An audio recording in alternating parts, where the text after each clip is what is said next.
So, about the time I started to record this video, somebody started banging outside, but there's nothing I can do about that. Hello, my name is Amy Hitt. This channel, Sienna Center, has been created to help us have personal and cultural transformation just through attempting to educate ourselves about Catholic social teaching, depth psychology, um, many, many more things, but those are like the two major topics. We'll probably talk about positive psychology and strengths and a lot of different things. But today, I want to think about some of the key words and phrases that were in Pope Francis's address to communicators in January of 2025. At the making of this video, Pope Francis has recently passed away. Pope Leo the 14th was inaugurated just this Sunday, I believe. And we're grateful for that. But I love Pope Francis, and I guess his death made me want to talk about him even more. And so I looked back at some of the things that he did just this year, just right before he passed away, and that were impactful for me. I teach communication, and so his speaking to communicators was powerful to me. And I pulled out some things, and I honestly don't think that I'm showing them in the order that he said them, but I want to talk about a few things that he did say. The video right before this one, I read what he said. If you want to watch that, or it would be better to actually watch him say it, you can find those videos as well, or you can find just the text at vatican.va under Pope Francis, under World Day of Communication.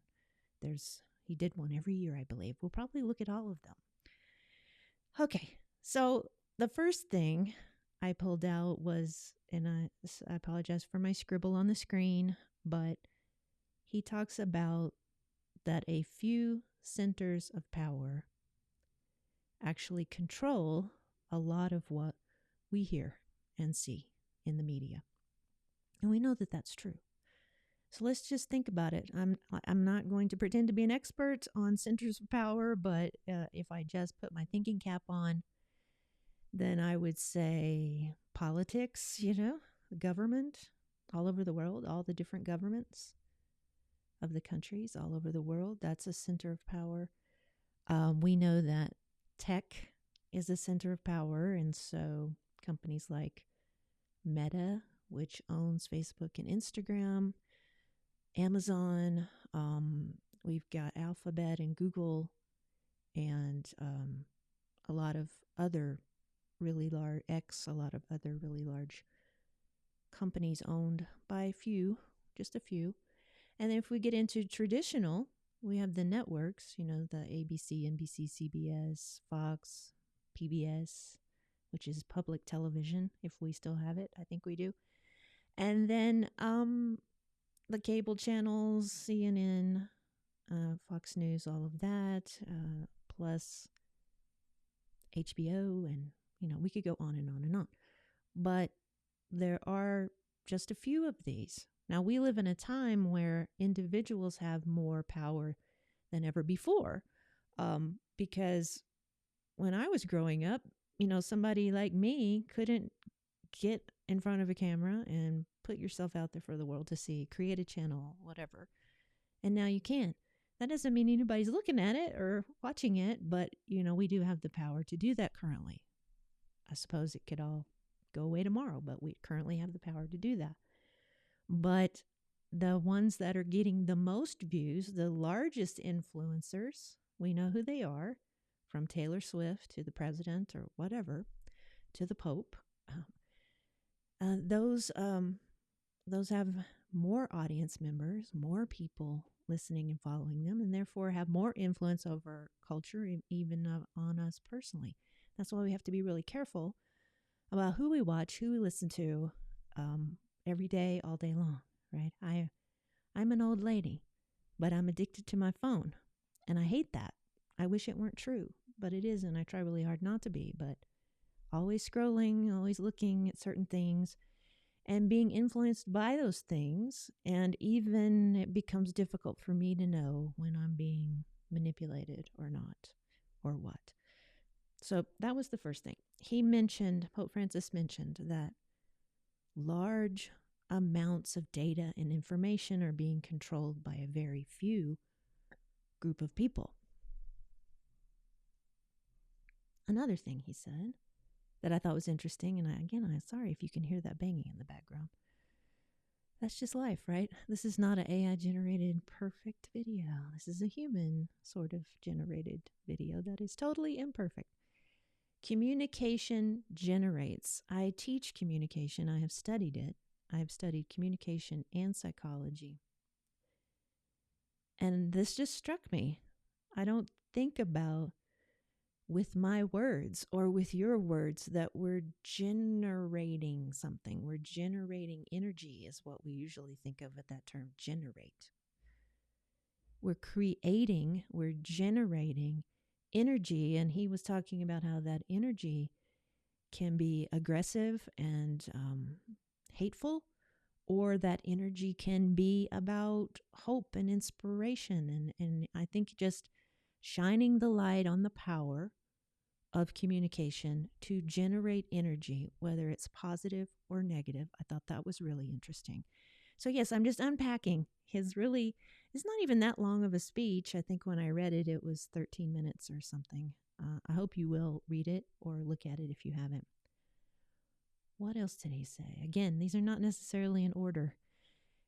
Simplifies reality in order to provoke. He was talking about how certain people, when they really want to manipulate us, they simplify things kind of into this either or, us versus them kind of thing. And I can't think of necessarily an example off the top of my head, but anytime, and I'm the world's worst. I love personality types, and I love archetypes, and I love strengths, and all of those things. Put labels on people's heads. Put people in boxes, put people in groups and teams and whatever. And I do that because of needing to understand the people around me, including myself. It's a defense mechanism, I guess, but I still know everybody's different. Everybody has a unique thumbprint. Isn't that amazing? It's hard to even imagine with billions, 8 billions or whatever plus people around the planet that we all have a different fingerprint or thumbprint, DNA strand, whatever. We're all very unique. But when somebody wants to provoke you, which happens on Facebook a lot, I had to get off of Facebook, but maybe they call you a leftist, or maybe they call you a MAGA, or whatever it is, simplifying me, the complex person that I am, into some sort of label on my forehead so that you can provoke me or provoke others.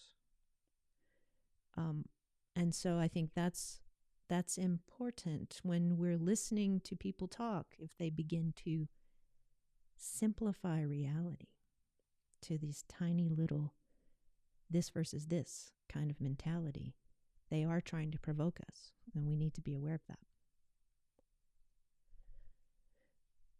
He said that these things that get generated in the negative framework, and this is not an exhaustive list, but these are the ones that Pope Francis mentioned, to get us to compete with one another, to oppose one another, to try to dominate us, or us trying to dominate others, to try to possess us, or us possess others, or other things, material things, and manipulate, compete. Some of us are very competitive and others are not. I always thought I wasn't, but I was so competitive that I cried if I didn't win. And this is when I was older. So, compete with each other, which is a very sibling rivalry thing. And I, didn't have siblings for a very long time, but I do now. Oppose each other, creating conflict, dominating, trying to say, I want you to do what I want you to do, kind of thing. take from others to or control people to the point that you feel like you possess them. I think maybe sometimes large corporations maybe think they possess the employees, that kind of thing. And then manipulation. How do you manipulate? Well, some people are really good at it, and they generate it by knowing what our buttons are, what our triggers are, and pushing them. And we may not even know what our triggers are, but they know, I mean, instantly. It's like they can smell it, and then they manipulate us. Have been in the past the kind of person that if you told me it couldn't be done, I would run over and give it a try to try to prove you wrong. I guess that's the competition in me. But when I finally realized I was being manipulated, then I could kind of stop that. He talked about how the market profiles us. We know that people get profiled driving down the road just by the way they look or the way they dress. But the market, as if it's just this really large thing that doesn't have a face on it, we've created a market that exists on its own, which will probably get worse now with AI. They profile us. They have a data bank somewhere, maybe in Little Rock, Arkansas, I heard, a company that has really large amounts of data that they have grabbed and scrubbed from us online, and our activity, our purchasing habits through our credit card companies or whatever. They profile us. And then we begin, because we're getting treated this way, to believe that's who we are and become easily manipulated by it. I mean, Instagram knows me. It knows how to sell me things. If I had any money, I would be buying more. But I don't. So thank goodness, I guess.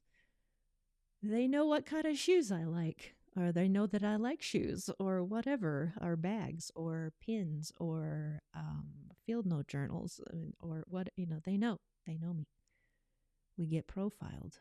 And we do this with people, I think. Sometimes maybe you go into a group and it's a new group and you don't really know these people, but because somebody reminds you of your family member, you automatically treat them a certain way. That's profiling, right? You don't give them the benefit of the doubt. You just go, oh, I know you, and this is how I'm going to treat you because this is how I expect you to treat me. We don't know for sure how they're going to treat us, but we create the scenario, and it is a scene, right? Scenario meaning scene. We create the scene. We write the script. We speak the dialogue, and we get the reaction that we expect because of the way that we're profiling the people in our lives. Conflict starts when faces melt away. Pope Francis was quoting somebody who I cannot remember who it was, but you can look it up. Conflict starts when faces melt away. We don't see the individual. We see this thing we've profiled, or this person we've profiled. We see a group. We see this lump that we've created. And therefore, we feel justified in opposing or harming or whatever it is we're doing. Because, oh, they're this. And we've been taught to hate this.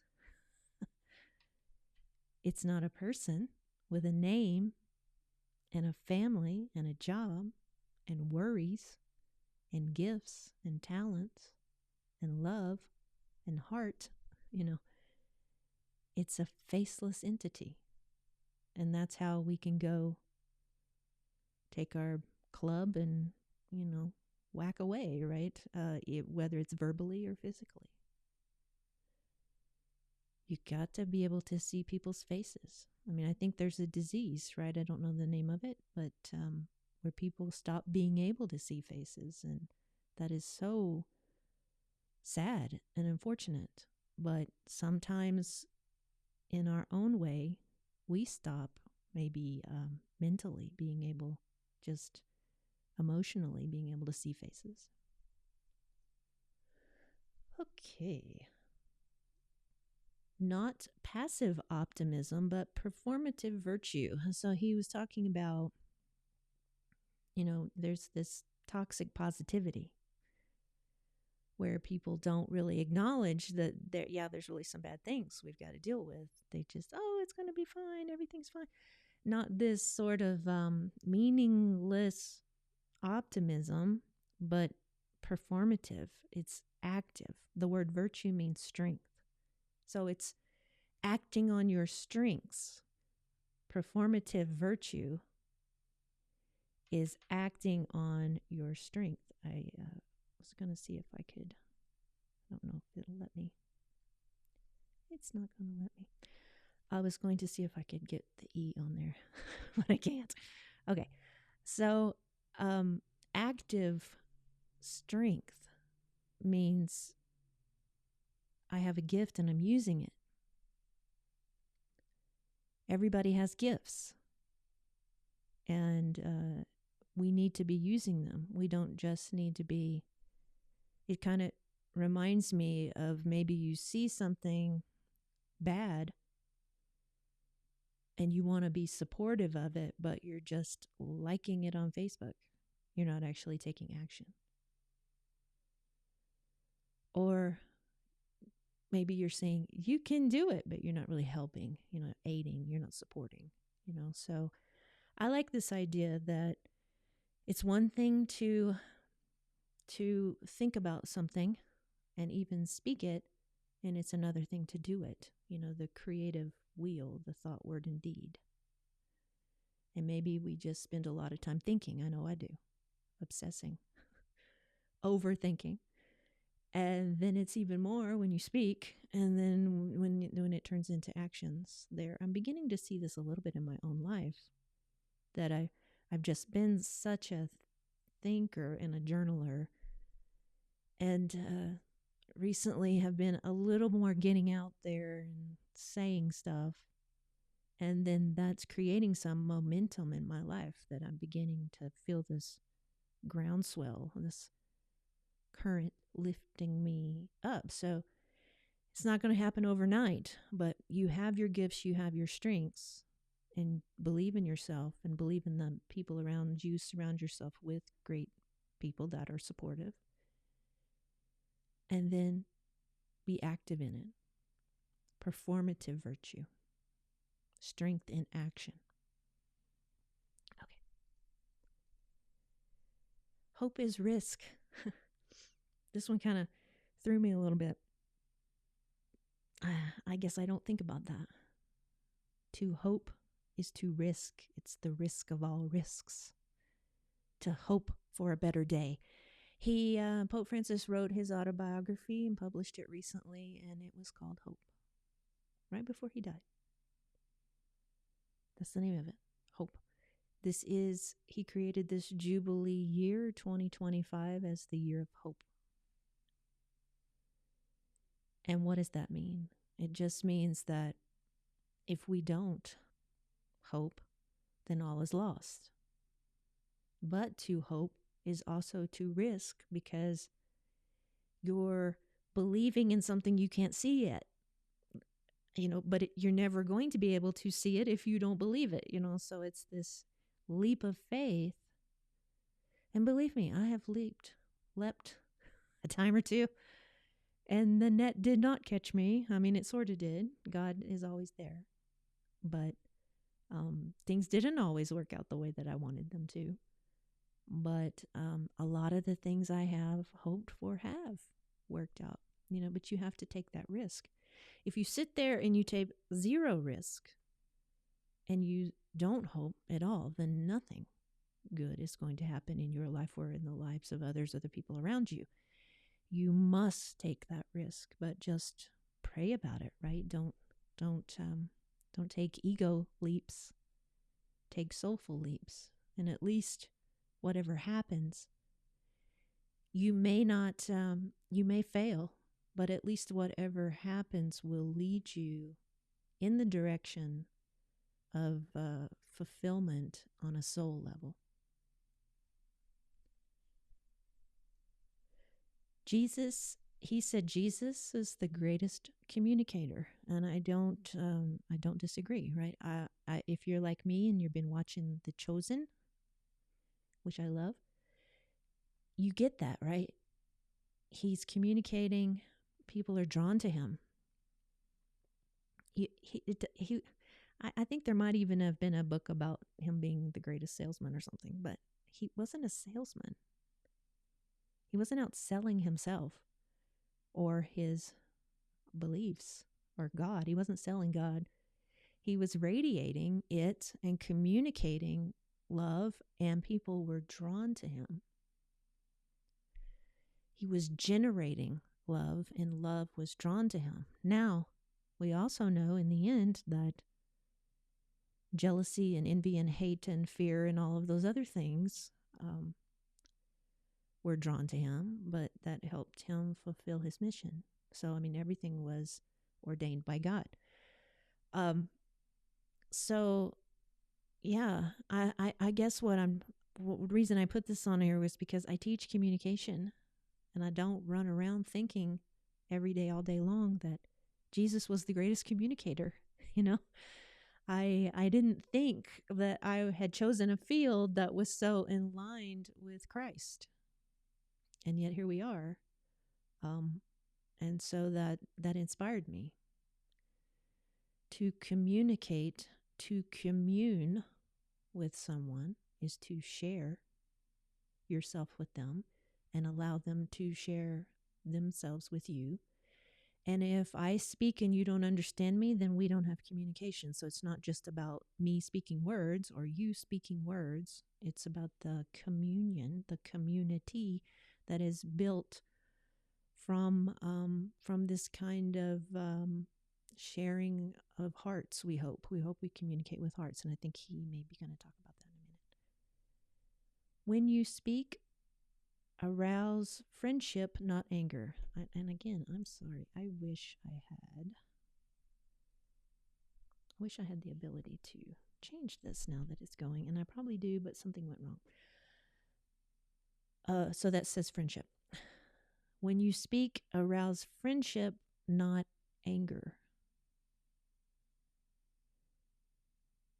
And we have to stop and think about what we're attempting to arouse. Now, that word arouse is kind of weird, but it's true, right?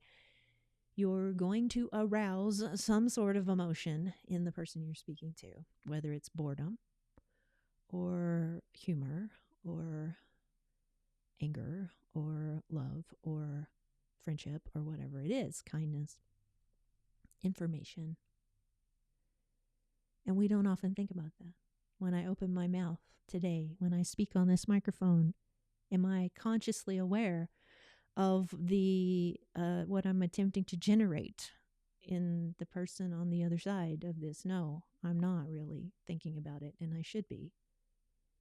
But I definitely don't want to generate anger. I would prefer friendship. I think he said friendship because that is just kind of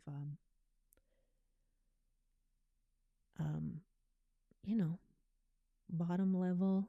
Well, maybe we need to go for the love of God, but friendship's a step in the right direction. And so when you speak, be consciously aware of what you are attempting to generate in the other person and try really hard for that thing you're generating to be friendship and not anger.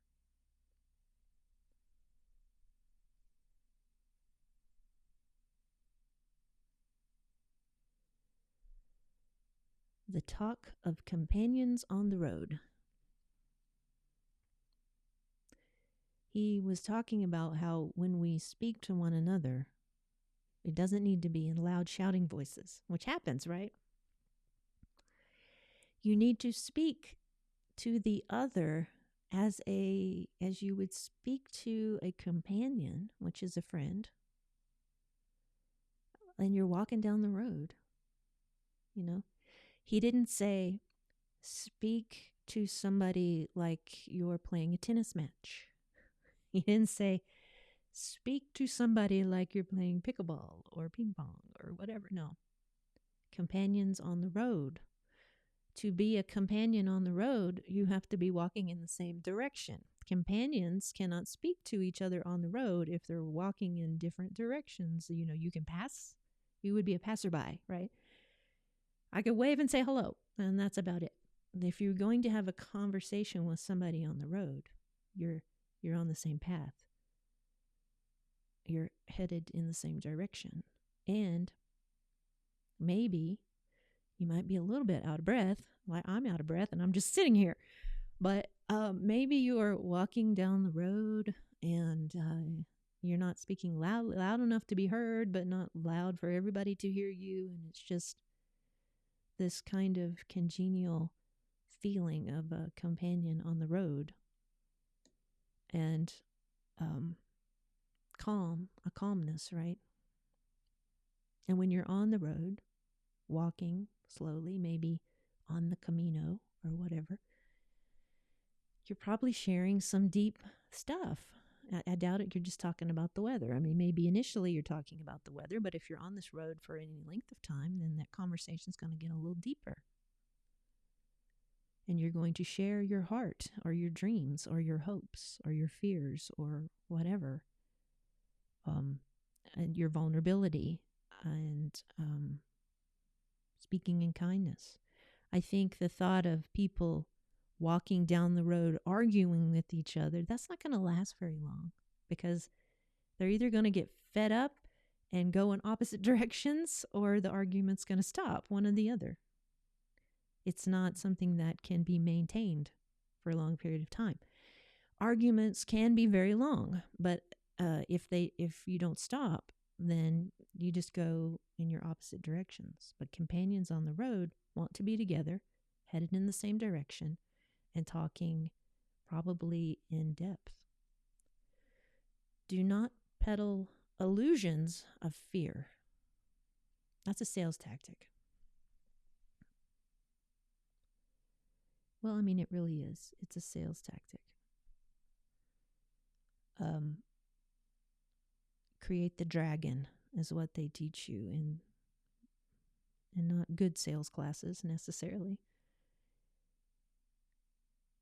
To create nothing but worry and fear. I mean, you may believe that something needs to be done, and you may believe it's almost an emergency, and I get that to motivate somebody to go in that direction, you have to say, well, this could happen. And I get that, because sometimes that's true. But if everything that comes out of your mouth is some sort of critique or negativity or fearful, worrying thought, number one, people aren't going to want to be around you for very long. And number two, all you're doing is generating fear. And if we get what we give, then all you're going to get back are people generating fear in your direction. And that's not a life of flourishing. So Pope Francis is just saying, do not peddle illusions of fear. That word illusion is really important, because if I see that your house is on fire and I'm screaming for you to get out of your house, I mean, that's a reality of fear, that we need to get somebody out of the house that's on fire. If I'm pretending that the house is on fire to get you out of the house because that's my agenda, then that's peddling an illusion of fear. There are lots of people in politics who are saying truthful things about things we need to be afraid of, and then there are people saying things that aren't true and trying to create fear. And he's just suggesting that we not be the people who are lying and making up stories, fearful stories, just to get people to do what we want them to do. And I think that is super important, especially nowadays. And we can get swept up in illusions of fear, which means we have to go out and find out if the things that we're being afraid of are actually true or not before we spread it.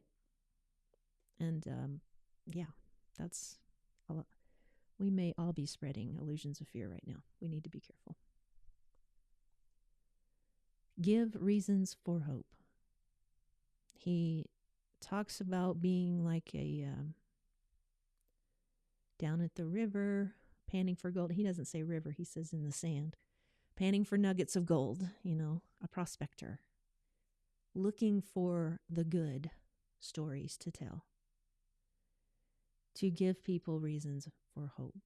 I think one of the things I always keep in the back of my mind when there are groups of people trying to get me to be afraid of other groups of people, I try to remember that I know people that might fall into that group. I know them individually and I can see their faces. And I know that if I were stranded on the side of the road, these people would stop and help, and even help a stranger. And so that gives me reason for hope, because I go, no, that's not true about these individuals that are in this group. You want me to be afraid of them, but I know them and I know they would help me and I know they would help others. I know they're good people. And so finding these stories of hope to share is what he is suggesting to us. And I think about Paul Selapak, who's walking around the world right now and has been for many years. And one of the things that he said was that everywhere he goes, because he'll walk into a village, and if somebody offers to let him stay with them, he does. And if they don't, he camps on the side of the road or whatever. And he has people that go with him, that translators and things. But what he says is everywhere he goes, in all these homes and places that he visits, everybody tells the same stories. Everybody has the same worries. Everybody has the same struggles, but they also have the same joys and as everybody else. So in humanity, and I'm not saying inhuman, I'm saying in humanity, we're all the same in many ways, and that can give us hope, because we're not that different. We have the same blood. There's only so many blood types, right? On the inside, we all look alike. We have hearts and lungs and veins and arteries and all of that, nerves. It's all the same. And for whatever reason, people benefit from dividing us, but we need to be people who know that we actually benefit more from uniting us. And that means panning for the reasons to hope and to give that to others. He suggested we needed to heal our diseases of self-promotion and self-absorption. And again, this imperfect thing where the word absorption's falling off is bothering me. Okay, I'm going to get over it. I'm self-absorbed by this. Self-promotion. I was thinking today, I took a screenshot of Pope Leo kneeling at the tomb of St. Paul, I think. And I thought, this man is the leader of one of the largest churches on earth. I think there's like over 1 billion Catholics. And he is walking out in front of a group of people, and not just that group, but I was watching it on YouTube. So all over the world, people are potentially watching this. And we watch him kneel, which is a very submissive and humble thing to do, to pray and to ask for St. Paul's intercession in his ministry. And I thought, I would rather follow a man who's willing to kneel in prayer than somebody who's constantly self-promoting, constantly telling me how great they are, constantly vying for attention and needing the biggest and the best and the greatest and the whatever, and that is a disease, by the way. And so Pope Francis says we have to heal these diseases. They're created based on wounds from our childhood or whatever, or maybe even older. And they have to be healed. To be self-absorbed to be a narcissist, to only talk about ourselves, to only promote ourselves. I mean, I get wrapped up in it too. And maybe it's because of competition. I don't know. But when I see others do it, I feel like I need to do it. And then I start doing it and whatever. Okay. I would prefer to be the person who kneels in prayer, the leader who prays, for the position that the leader is in, but also for the people that they lead and the organization itself. Yeah. I don't know what else to say about that, but it is a disease and we do need to heal it. I don't have an answer for that today, but that may be something we'll talk about later. Peacemakers will be called the children of God. He was reminding us of the Beatitudes, the Sermon on the Mount, where Jesus said peacemakers will be called the children of God. And I think it's really important. I've been pondering this lately. I don't think it's okay to be a warmonger, a conqueror, just always wanting more land, more people, whatever, more control, more power. But I also don't think, and Jesus taught us to turn the other cheek, but I don't think we need to be milquetoast people who fall over just by being gentle wind blowing on us. We got to be strong. Excuse me. We got to be strong. We've got to know what we stand for and be willing to have the courage to stand there in a peaceful way. Stand up for in a peaceful way what we believe in. And so that's not passive.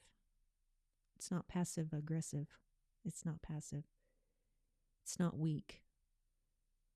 To be a peacemaker is not to be a weak person. I don't think Martin Luther King Jr. was a weak man. To be a peacemaker is not the opposite of strength.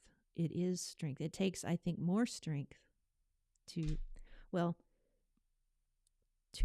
heal, to focus on your healing, to get to a point where you've processed all the negativity and all of the triggers from your childhood or whatever, and you've gotten on the other side of it, and to have the cross as your backbone, as my good friend says, to be able to stand in the middle of the conflict without getting involved in the conflict is hard. But I think that's what we're called to do. To hold the hand up, to say no to the fist. Sorry. And that takes a lot of strength. That is not weakness. To be able to stand there and not be involved in the conflict, even though the people are ridiculing you and saying you should do this and you should do that. But to say, no, I've decided not to do that, and to hold your ground, that takes a lot of strength. And so that's what God is calling us to be. If we want to be called children of God, we're all children of God, but if we want to be called children of God, we must be peacemakers. Pope Francis suggested that we speak to the hearts. I think that's difficult. If you've made me mad, I'm probably not going to be thinking about speaking to your heart. I'm going to be thinking about the buttons that you have that I can push. I'm going to make you mad too. We get defensive. The Holy Spirit is all about the docility of the Holy Spirit is about defenselessness. And we have to get in that situation to be able to speak from our hearts to your hearts. We don't even know what that word heart means, do we? We know that it's an organ that pumps in our body, but it's a muscle. But that's not what we're really talking about here. We don't really know what the heart is. We know it's not the mind. And it's not the gut, really. It's different. And but we do know that to speak to the heart means to speak about things that people believe and long for and dream about and love and care about. That's the thing. It's not superficial. I mean, I could look at this and I could say, this is simply telling me not to be superficial. I'm not speaking to your heart if I'm just talking about the weather or what you're wearing, or to speak to the heart is deep. And it's not the intellect. It has more to do with the emotions, but not manipulating emotions, the true ones, the true emotions that make you stream, not get real snotty when you're crying. We'll probably talk about that again someday. Instinctive reactions. He was talking about trying really hard not to be manipulated through our instinctive reactions, trying not to manipulate others through these instinctive reactions. And there are these things called autonomous complexes that we have no control over because we haven't healed them based on wounds from our childhood, and they all have an archetypal core. We'll talk more about that someday. And they're triggered, and they are instincts. They're defense mechanisms. I'll give you an example. I don't know that I can make this about my childhood, but because I worry about my weight, I suppose, I was complaining to a coworker about my hair turning gray, and he said, well, maybe you should diet. And he meant D-Y-E-I-T, but what I heard was D-I-E-T, because I was obsessed with my weight on top of my gray hair. And so he's saying, maybe you should diet. And I'm like, you think I should diet? You think I'm overweight? What are we? And I got really defensive about it. That was my instinctive reaction. It wasn't even based on anything he was attempting to do. It was a misunderstanding. But that's it, right? There's these things we have no control over because we haven't healed them yet. Obviously, I have issues I need to work through. Instincts, the fight or flight, right, is our freeze. We have these instincts that are supposed to help us in a crisis. If we were to run up on a wild animal or something, which hopefully we won't, and most of us don't. And one thing that I've learned recently is that box breathing, the 4 in, hold, 4 out, hold, and repeat for a couple of minutes even resets that fight or flight response and gives you more of a calm feeling. And I think that we're all just we're so doom scrolling, and we're full of anxiety and dread, that it's really easy to trigger these instinctive reactions. We need more time in nature. We need more time alone, and we need to work with breath work. And I really do right this minute feel like I need to work with breath work. We have to break down not only visible barriers, Pope Francis says, but invisible barriers. The visible ones are the different color hats we wear or whatever that create automatic barriers when you run up on somebody. Just words that we use become audible barriers, where this group uses these words, this group uses these words, and this group tries to get this group to not use these words, and vice versa. And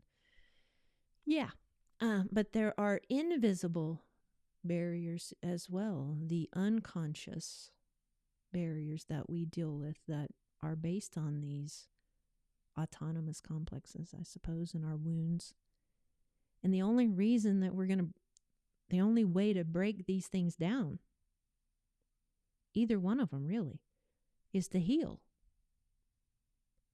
I mean, if I can't handle you saying a certain word, then I'm really I'm fragile, yeah? If I can't handle you wearing a certain color hat, then yeah, I'm a very I have no inner strength. And maybe the people who can't handle that are people that are kind of on the fence. Maybe they're pretending to be something they're not really. That they're really not.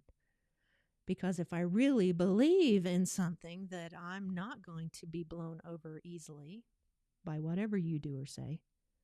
But if I'm kind of on the fence about it, I may get mad and not even want to hear you, listen to you, that kind of thing. I think about that a lot. That the person yelling at me probably agrees with me more than the person who's not yelling at me does.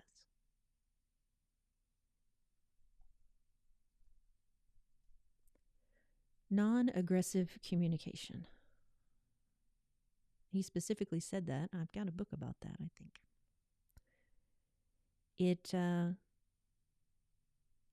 not being intimidating. I mean, if we think about the bullying, the words that bully and intimidate,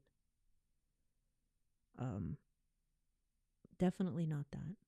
There's also passive-aggressive communication, which would be the more undermining, sabotaging stuff, said with a smile. And then there are people who just say really nasty things, right, to other people. And Pope Francis is saying, you're not going to be called a child of God unless you're being a peacemaker. So if you are saying things that are aggressive, then you're not being a peacemaker. And we're not talking about peacekeeping, which would be just placating and pleasing, and that doesn't help. But it's about solving problems. It's about healing, all of those things. So non-aggressive communication is communication like we've been talking about, that generates friendship, that generates that feeling of a companion on the road, that speaks to the heart. All of that is the opposite of aggressive communication. And I'm not saying there's not times when you got to yell to save yourself or save somebody. I mean, I get that, but I think we're just talking about communicating, whether it's one-on-one or in a group setting or to the masses or whatever, and just saying, am I being aggressive? Am I trying to compete or dominate or possess or cause conflict or manipulate? What am I doing? This is really just asking us to know the goal of our words before we say them, which that's going to take knowing our, really getting certain about what our overall goals are and prioritizing and focusing on those goals.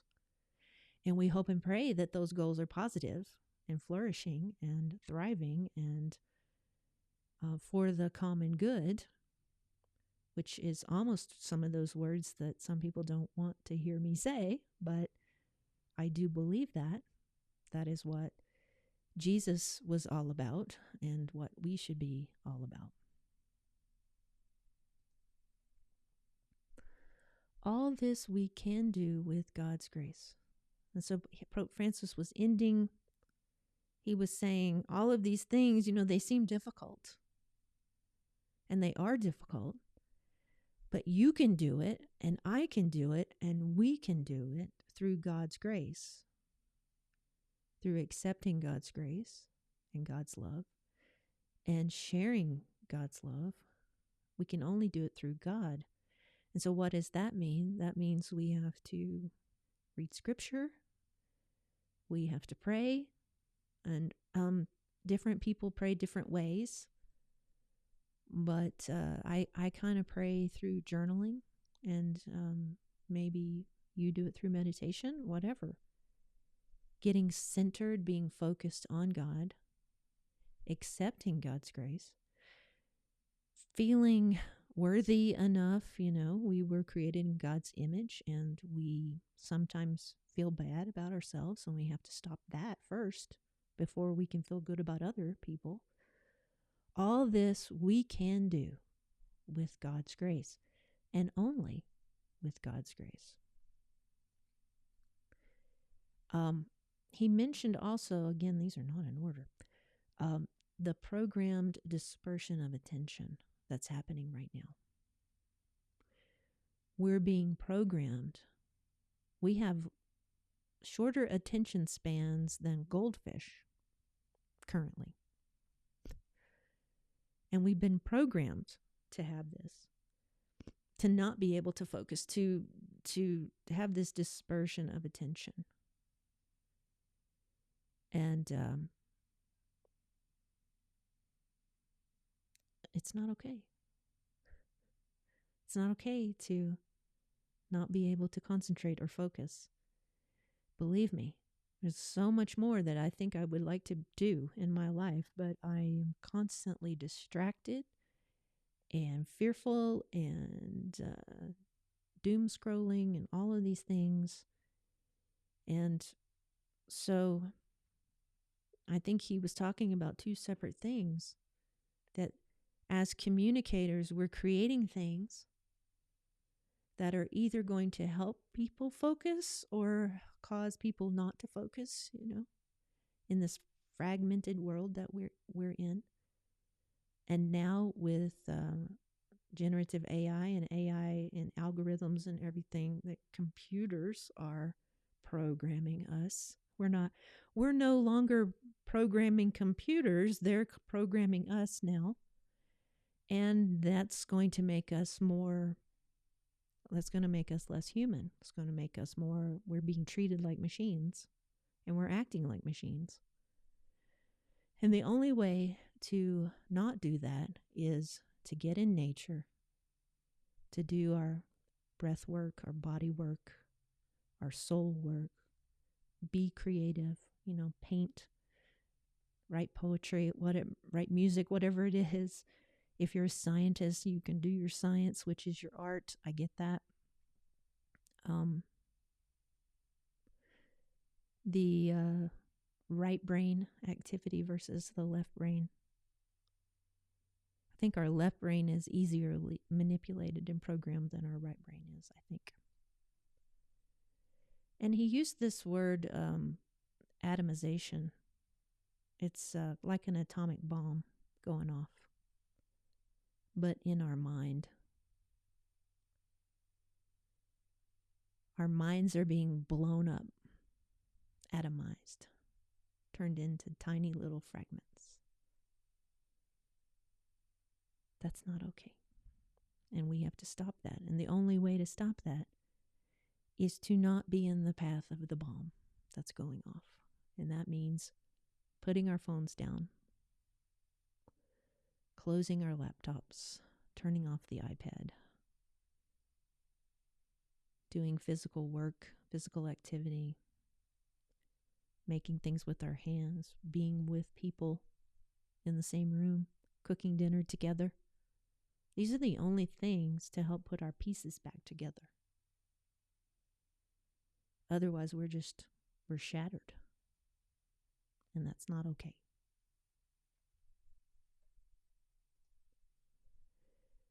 And he mentioned, I think more than once, this idea of disarming communication. Don't be the person who's attempting to atomize. Don't be the person attempting to shatter somebody else's mind, Disarm your communication. It's not just about it being aggressive. It's that it's a weapon. Make sure that what you're communicating is not meant to be a weapon. Weapons are destructive.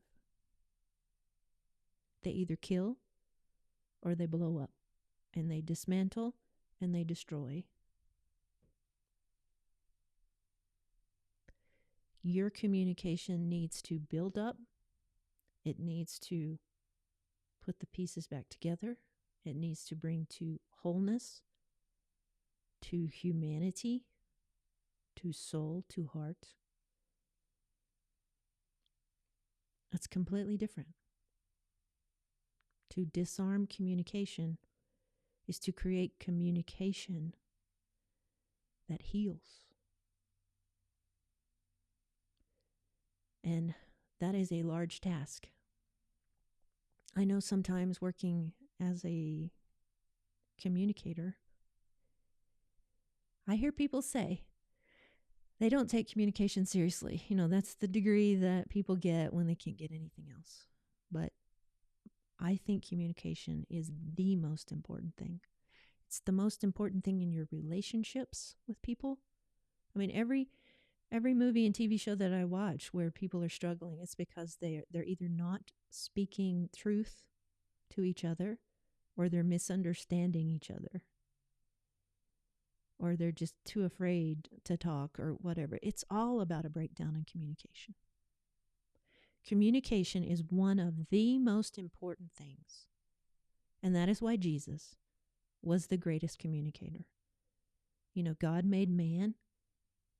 He came down. Yes, he was a healer, he was a leader, he was a teacher, he was a storyteller. And 2 or 3 of those, maybe all of them, have to do with communication. And so let's see it for what it is. Let's realize its importance. And let's listen to Pope Francis and begin to think about things we can do to be healing communicators instead of using communication as a weapon. All right. I appreciate your time today, and I know that next time I will make sure my words don't fall off of my little block here. All right. Thank you, and not sure what we'll talk about next, but we're maybe going to focus on Pope Francis a lot. We're going to focus on Jungian psychology a lot. We may talk about complexes next. I think that's super important to talk about. So one way or the other, I will see you again. Thanks.